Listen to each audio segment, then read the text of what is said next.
Parce qu'après 6 ans d'absence, c'est le grand retour du Salon du tourisme dans le Finistère. Et s'il est facile de se couper du quotidien en partant sur l'une des îles du Finistère, les Bretons, grands voyageurs, rêvent aussi de s'évader vers des îles lointaines. Les îles qui sont à l'honneur, Vincent Bellec, sur ce Salon du tourisme.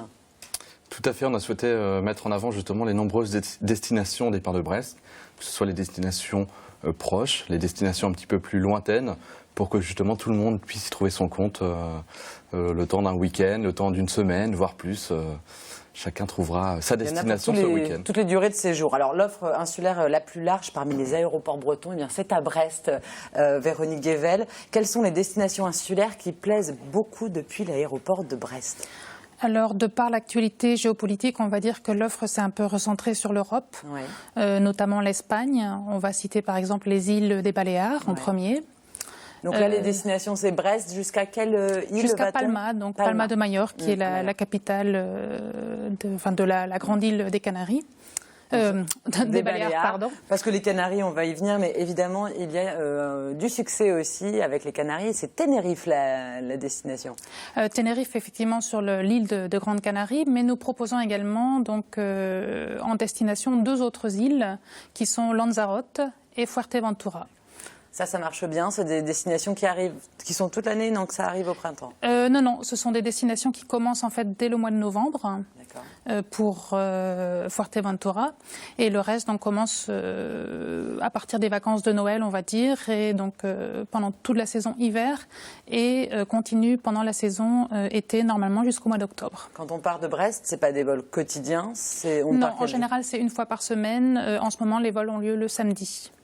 Alors, on peut citer aussi la Sicile, les îles grecques. La Sicile, qui est une nouveauté pour nous. Donc, cette année, nous aurons effectivement un vol tous les vendredis au départ de Brest directement vers Palerme, donc en Sicile.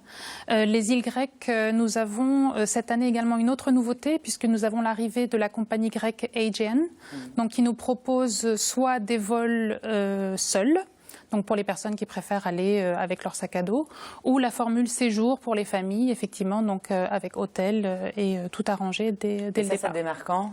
Ça démarre début avril. Très bien. Et on atterrit où, du coup, sur ces... À Héraclion. Oui. Pour ne pas rester que sur les îles, on va quand même dire un petit mot sur les destinations continentales. Vous proposez Naples ? Tout à fait. Donc Naples, cette année, est également une nouveauté avec quelques vols prévus tout au long hors saison, on va dire, donc c'est-à-dire avril, juin et septembre, octobre. Donc à consulter également sur le site de l'aéroport pour les dates. Sinon, vous avez effectivement plusieurs nouveautés comme Cracovie également, qui est à l'honneur. Très bien, cette année. Tant mieux pour découvrir des nouvelles contrées. Alors le temps d'un week-end, ça peut être pas mal aussi d'aller découvrir une grande ville, que ce soit une grande ville française ou européenne. Alors qu'est-ce que vous nous proposez de ce côté-là pour, on va dire, 3-4 jours, un grand week-end? Oui, alors au niveau de la France, c'est vrai que nous desservons la plupart des grosses métropoles. Cette année, en nouveauté, nous proposons Toulouse, également à partir du 25 mars. Mais nous avons des liaisons quotidiennes sur Paris, Lyon, Marseille, Toulon. De quoi faire. Voilà, Bordeaux, bien sûr. Excusez-moi, j'ai oublié Bordeaux.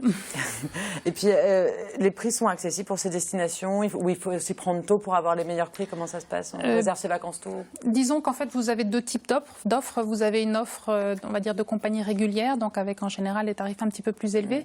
Mais vous avez de plus en plus accès également à l'offre low cost. Donc vous avez sur Lyon, sur Toulon, sur Toulouse. Et là, pour un grand week-end, c'est vraiment... Tout à fait. Ce sont des prix vraiment abordables.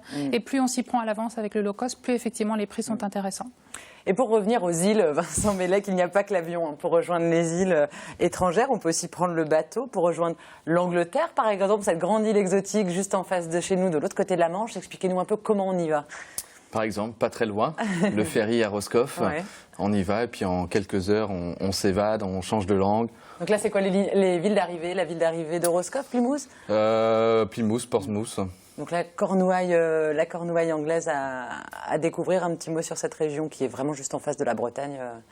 C'est des traditions un petit peu différentes de chez eux, donc c'est vrai qu'on découvre vraiment un monde un petit peu à part, des gens complètement différents aussi. Une monnaie qui est différente, il faut s'y habituer quand on part, il faut le prévoir un petit peu avant, parce qu'en général, On n'y pense pas forcément et puis on n'a pas de chance puisque l'euro est un petit peu plus faible aussi. Donc faut penser à ces petits détails logistiques. Faut penser à ces petits détails-là que les quelques euros qu'on dépensera seront un petit peu plus faibles une fois arrivé là-bas. Mais il y a plein de choses magnifiques à découvrir sur ce pays et une culture, des monuments et beaucoup de choses.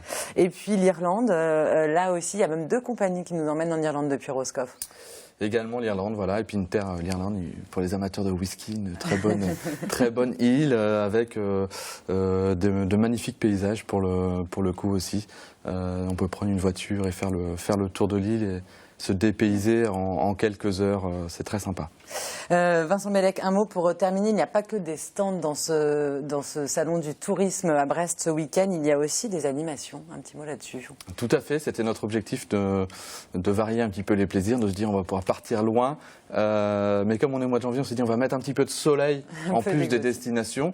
Donc plusieurs animations un petit peu phares. On va avoir quelque chose d'un petit peu exceptionnel puisqu'on va avoir un sculpteur sur sable qui avec 17 tonnes de sable va nous faire une belle sculpture un petit peu monumentale sur le thème de la faune et la flore marine. Donc c'est des choses qu'on a plutôt l'habitude de voir en général sur les plages d'été. Et ben là on vient dans un parc expo, on découvrira ça. Et juste à côté, une grande piscine de 200 mètres carrés avec des baptêmes de plongée, de paddle et autres tout le week-end. Donc c'est un petit peu l'été qui s'invite au parc des expositions de Brest en ces 30 et 31 janvier. Voilà, toutes les infos de toute façon sont sur salon-tourisme-brest.fr. Merci beaucoup Vincent Bellec et Véronique Guévert.